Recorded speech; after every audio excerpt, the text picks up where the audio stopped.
This is Dr. Ayleen, experiencing technology in all its beautiful forms. And today's Medicine Walk is going to be talking about, it's sort of an extension on what we were talking about last week, how we can view times coming up and any difficult times in our life very much like the Olympics. Because like the Olympics, when things come in that we have to deal with, when events, when people, when experiences come into our lives, and maybe we're prepared for them, maybe we're not. But like good athletes, we have been training our entire life to be able to manage what it is that comes across us. And one of the things, maybe it's that the sound doesn't quite work right, or it could be that someone in your life maybe either becomes ill or you become ill, or yeah, there's a big change, maybe a job change, maybe a change of your home. And sometimes that can be really tough and it can be really scary when things don't go the way we expect them to. So our choices are to let ourselves be washed over by it. We could possibly give up, or we could just bear down, figure this too shall pass, and move forward and get absolutely everything we can get out of that experience. Because when we look at all the things that we've experienced in life, everything has been about leading us to a place where we can gain tools and use the tools that we gain in order to make our lives a little bit better and a little bit easier.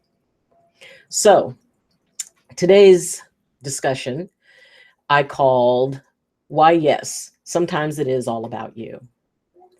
And we often have that sort of inclination to believe that to make something about ourselves is a bad thing, and that we should not, and we should be thinking about everybody else but us.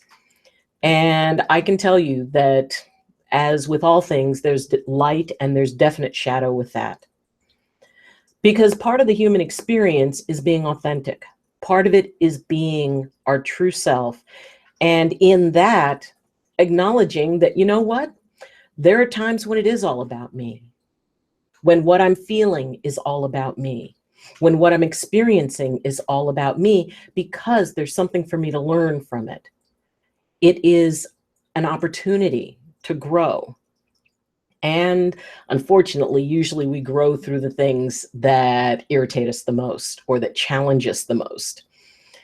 When things are going great, it's very easy to become complacent. It's very easy to just sort of flow along until something happens and it throws us off and we don't know what to do. It's those times when it seems as though the universe has conspired to just keep us off balance that we can look at the gift that comes on the other side of it. And a part of that gift is the ability to stop the moment and go, okay, how is this affecting me?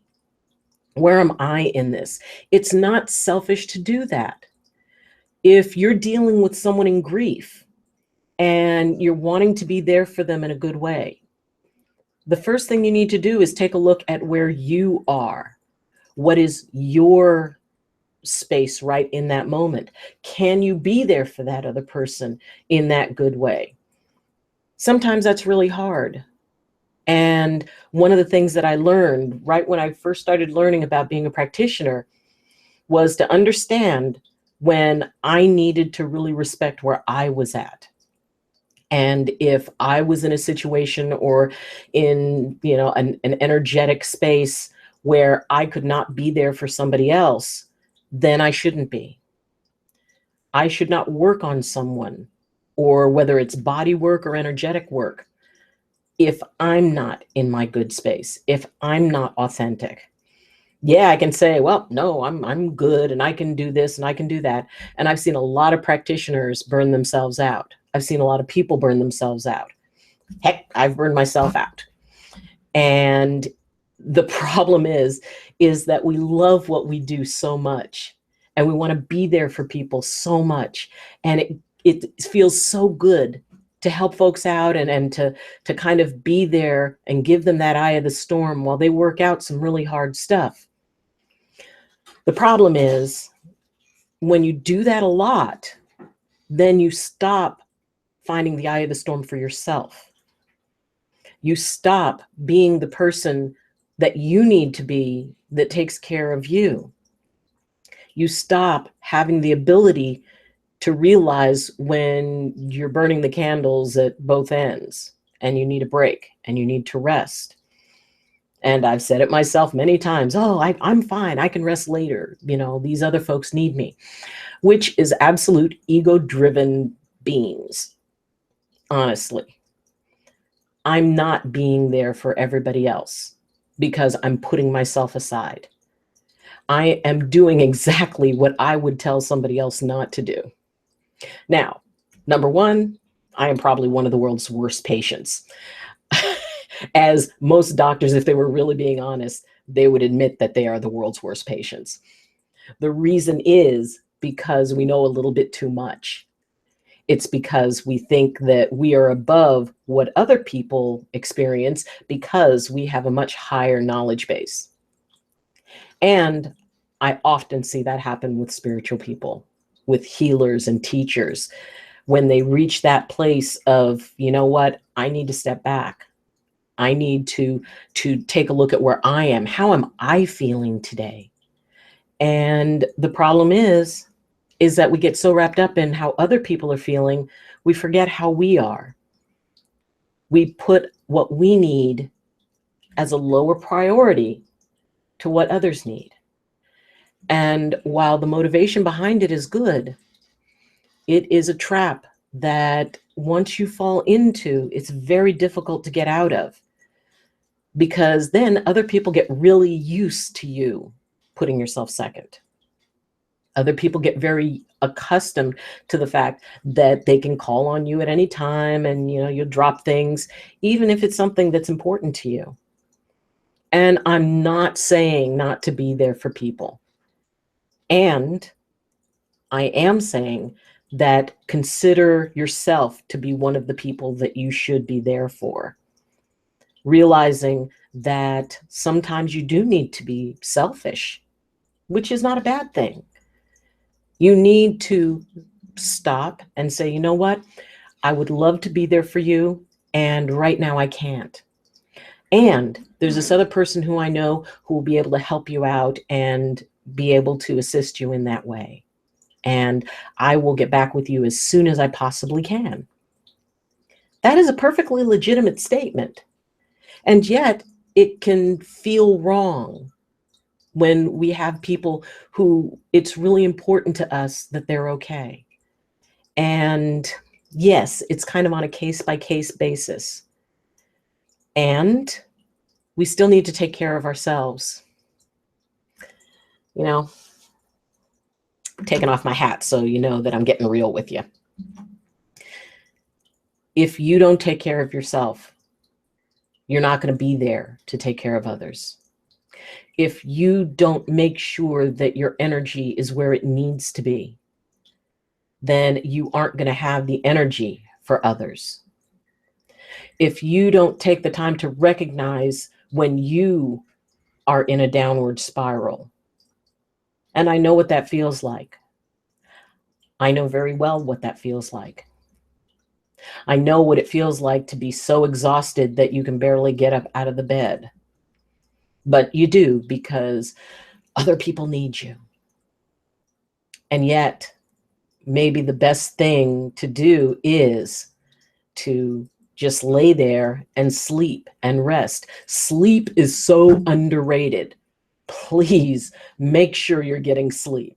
Make sure that you are taking care of yourself, because it's when you sleep that your body is doing the most work to be able to repair everything, to be able to keep your system going.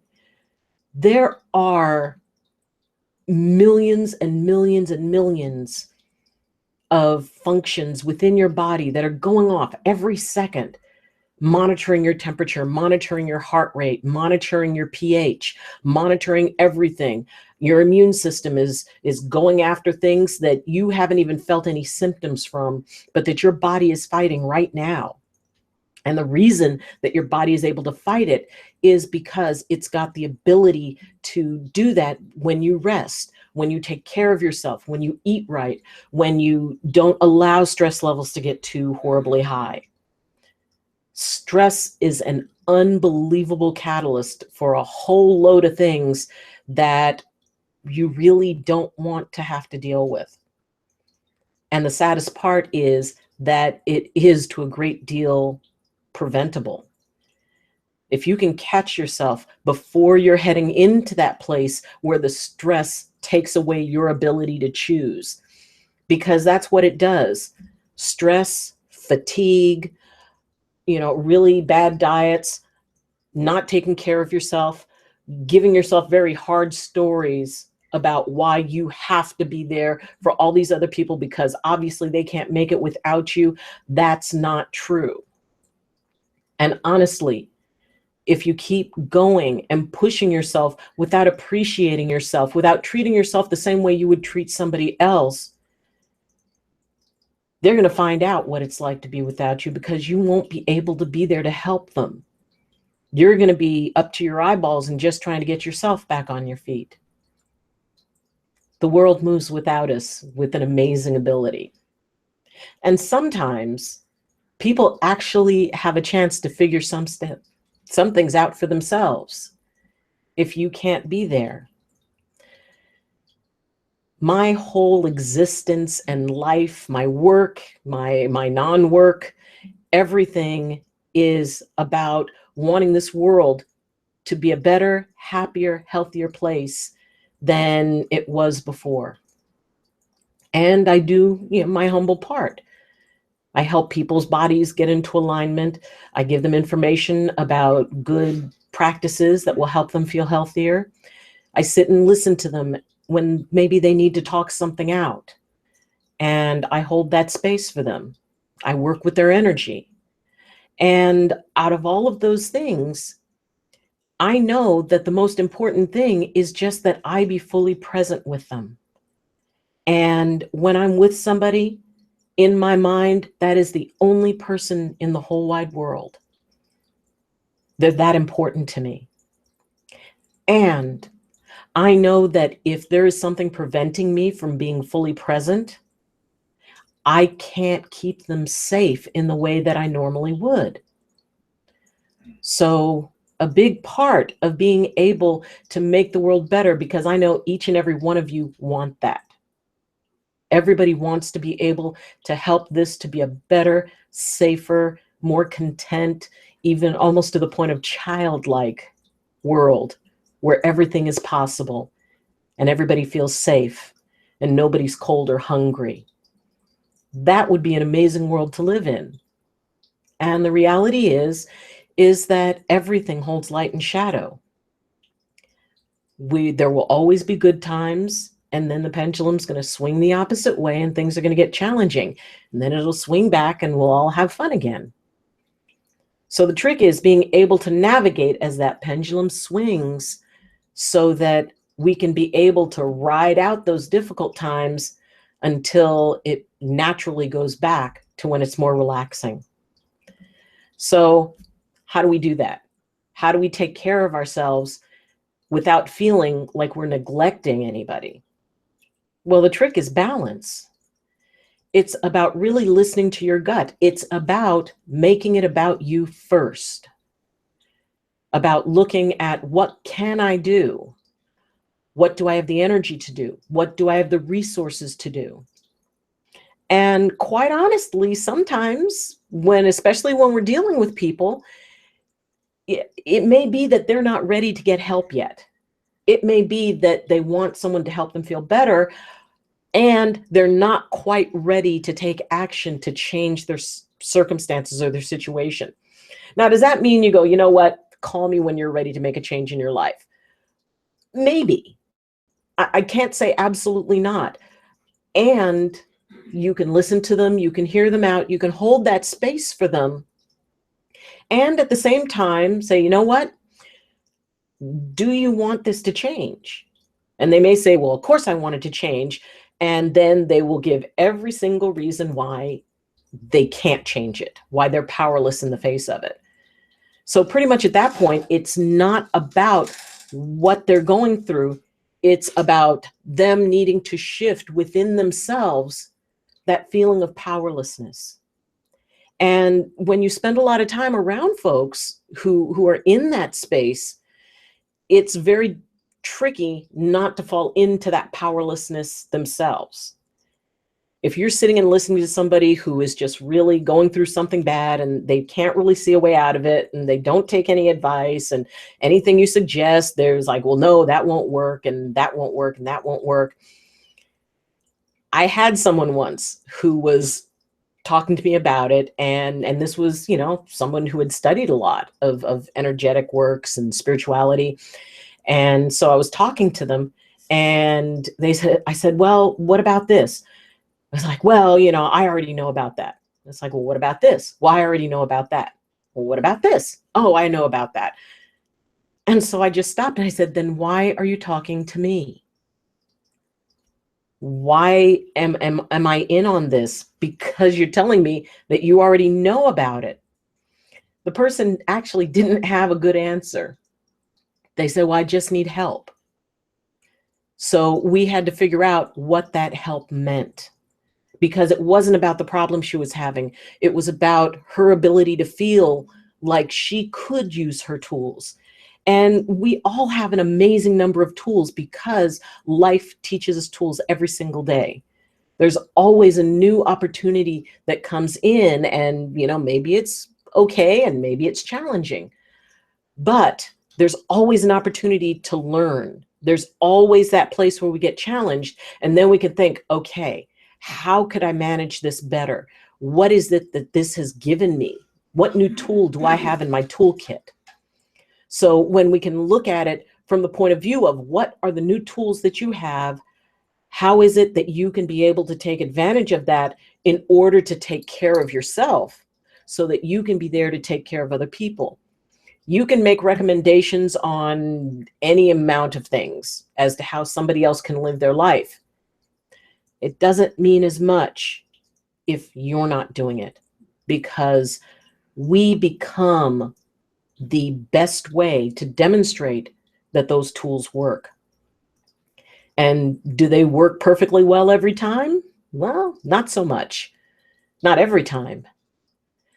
The thing is that the more you use a tool, the better you get at using it, the more uses you find for it. And maybe it doesn't work out so well the first couple of times. You keep trying. And you always start off with, what do I need? What do I need to be able to do the things that I want to do? Do I need to change how I eat so that I can have more energy? Or do I need to change my sleep patterns so that I can feel more refreshed in order to be there for other people? It's about focusing on yourself so that you can be more for others. It's about loving yourself enough to put you first. I'm a mom, and I am mother to two, and sort of adopted mother to many others. And the idea that if there were anything that I had to give for my kids, if I had to give to support those who were my students, my patients, they get everything. And for many years, they got everything. Anything I had to give, every single ounce of energy, I gave away. And that wasn't the best way to do it. I could have achieved the exact same thing and been able to save a little bit of energy for myself.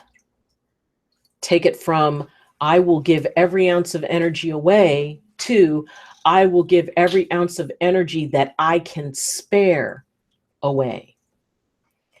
Because honestly, you're needed. Everybody who knows you, everybody who loves you, wants you in their life. They want to have you there, and you matter. And I'm going to say that again, because please understand how much you matter and how important you are, and how much your ability to not just do things for other people, but your ability to smile and your ability to laugh and to feel relaxed and to demonstrate to others that you're going to be okay, and that they're going to be okay, and that we're all going to be okay. In order to have the strength to do that, you have to take care of yourself. You have to decide, you know what? Here's a situation and I'm not happy. I'm not pleased with how this is going. Maybe it means speaking your truth to someone who you would rather not have that conversation with. Maybe, well, they didn't mean it, or I don't want to make a thing. I don't want to make it a thing. Sometimes we need to make it a thing. If something has happened that has rubbed you that wrong way and it's eaten up inside of you, you need to do something about it. Either figure out a way to find peace with it and let it go, or have a conversation. And it doesn't have to be an angry conversation. It doesn't have to be a hard conversation. It can be a very productive conversation. And it can start with, you know what? Can we talk for a minute? And by sharing what they used to call them iMessages, which starts off with, when this happened, not when you did it, but when this happened, I felt this. And what it does is it brings that ownership, because, it's all our stories, and we will create stories about things. And so separating the fact of something from the story of something, because we are responsible for our own, and we're not responsible for someone else's story.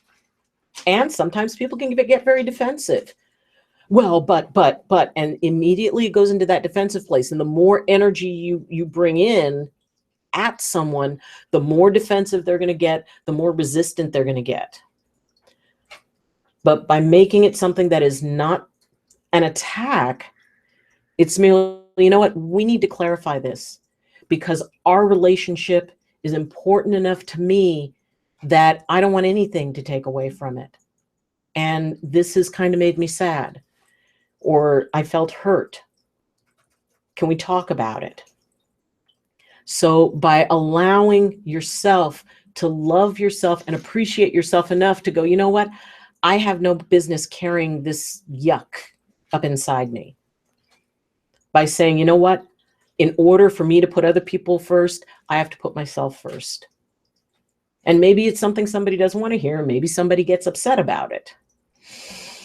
Oh, well, life is about being upset. It's about your intention. If you come at it from the point of view that, you know what, you're so important to me that I want to clarify this, it usually goes into a fairly gentle doorway, as opposed to having it kicked in and fingers pointing and all of that stuff. We can gently change the world. We can gently save the world. One spirit at a time, one heart at a time, one set of feelings at a time. And the first spirit, heart, and feelings that you need to focus on are yours. You're worth it. And don't ever, ever, ever let anyone get you to believe that you're not. You're important. You're valuable. Your happiness makes the whole world a happier place. So allow yourself that. Allow yourself to appreciate yourself, to, even if it's just in one moment, in one circumstance, to say, you know what? I deserve better. I'm not happy. What would make me happy? To get up and look in the mirror in the morning and say, so self, what would make you happy today? What can we put on our list of things to do that you would like and that we could have some fun with? By focusing on ourselves, focusing on where we are, that we're not in fear, that we're not in anger, that we're not in, you know, and fear and anger are really very positive things. I view them as very positive things unless they take control, unless they get the veto vote. The collective you, which is not just your fear and your anger, it's also your love, it's also your compassion, it's also your highest self, it's also your lowest self. It is your happy inner child, it is your wounded inner child. And it's that little child that just wants to look up and say, but why? And all of those parts are parts of you. If you're feeling afraid, not all of you is afraid. Your love isn't afraid. Your courage isn't afraid. Your fear is afraid. And so allow fear to say, okay, fear, what do you got? And fear's like, oh my gosh, where do I start? And all of these reasons why everything could go badly. It's like, okay, fear, thank you. Okay, love, what have you got to say? And love says, hey, we're okay. We're going to be all right. Because we've got people who love us. We've got, you know, the love in our hearts. We've got the love in our spiritual core. We're going to be all right. So you get to decide. You get to choose action as opposed to reaction. And you're going to be okay. I mean, worst case scenario, you irritate somebody. And they go, well, this isn't like you. You're not like this. And they may call you selfish. Own it. It's okay. It's okay to put yourself first. It's okay to love yourself. And it doesn't have to be at the expense of anyone. And when we love and nurture ourselves, it is all about us. And we're the ones who save the world. A lot's going to be coming down the pike. And a lot of people are going to be feeling a lot of different things about what comes up in the future. And I mean, I as you can see, there is no crystal ball here. So whatever happens, happens. What I do know is that we're going to be okay. What I do know is that there is nothing that is coming our way that has a greater capacity or a greater strength than what we have, which is community. We have each other. We have our tools, and we have the ability to take good care of ourselves. So we are at our best when whatever comes down the road comes down the road. We don't have to fear anything because none of us are alone. Do me a favor and just believe that. And if you can't quite believe it, I will believe it for you. If you feel like you don't matter to anyone, you matter to me. So, yes, it is about you because you're important, more important than you realize. And eventually you'll find out just how important. But until then, just accept that you deserve to have a nice day. You deserve to have something that means a lot to you, that makes you happy. Because the more you do that, the more you can be there for others. So thank you for joining me. And also, announcement, for those of you who are in the San Jose area, on December 14th, I will be the keynote speaker for an event called The Light of Lights.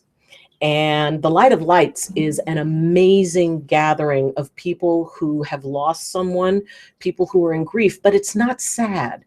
It's about sharing. It's about love. It's about companionship. It's about being in a room full of people who kind of understand what you're going through. And it's been, I think this is like the 31st year. And normally I'm one of the people who support it by singing with the group. And this year I've been really honored to be asked to be the keynote speaker. So the information will be on the Medicine Walker website, which is Medicine Walk with Dr. Ayleen on our Facebook page. And so you can log into that. Hold on just a second. It's at a place called the Church of the Valley. And so you can get all of the information for that. And I apologize for looking down. So You're posting it? yeah, it's being posted on the site. So just go to the Facebook page for Medicine Walk with Dr. Ayleen, and we'll have information posted there. But it is from 6:30 to 8:30 at the Church of the Valley in San Jose, or Campbell, I think. Anyway, but be there and come up to me and let me know that you are a part of this community. So like, share, subscribe, and comment. And if there's anything you'd like to ask about me or about the Medicine Walk, please feel free to post that. And make sure that, if you have anything, any comments or any suggestions for a topic, post that as well. So until next time, I wish you balance and I wish you blessings from my heart to yours. Love you.